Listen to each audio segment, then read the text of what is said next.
या व्हिडिओमध्ये मराठी शब्दकोडे आहेत, मराठी क्रॉसवर्ड. व्हिडिओ शेवटपर्यंत पहा आणि या चॅनलला सबस्क्राइब करून ठेवा.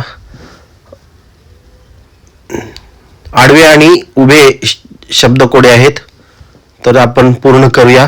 बघूया. आडवे 4 अक्षरी शब्द आहेत आणि उभे काही शब्द आहेत.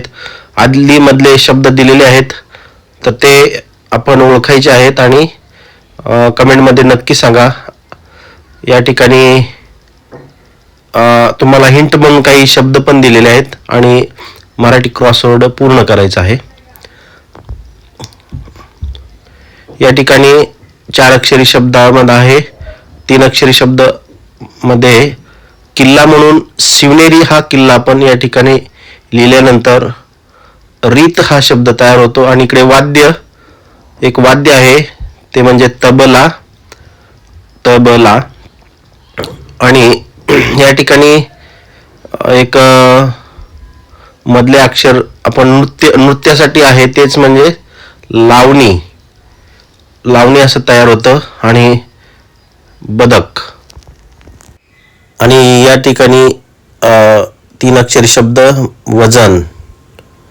असे हे शब्दकोडे पूर्ण झालेले आहे.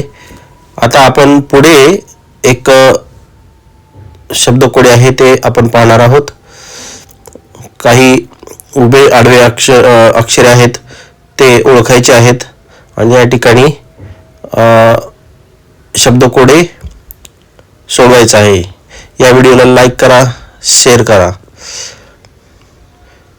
या ठिकाणी 3 अक्षरी शब्द सेन, तर त्याला आपण गोबर असं देखील आपण म्हणू शकतो. सेन, गोबर. आणि या ठिकाणी काही हिंट म्हणून दिलेले आहेत, ते शब्द आपण ओळखायचे आहेत. समतल. त्यानंतर घोड्याचे घर. घोड्याच्या घराला आपण पागा सुद्धा असं म्हणतात, पागा. आणि ताजेपणा, सतेज, याला काय म्हणतात कमेंटमध्ये नक्की सांगा. ताजेपणा 5 अक्षरी शब्द. तर ताजेपणा किंवा सतेज याला आपण टवटवीत सुद्धा म्हणतो, टवटवीत.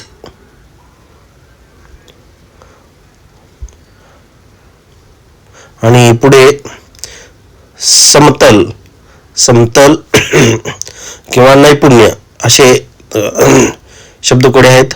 समतल म्हणजेच सपाट. सपाट हा शब्द तयार होतो उभा. आणि आडवा नैपुण्य.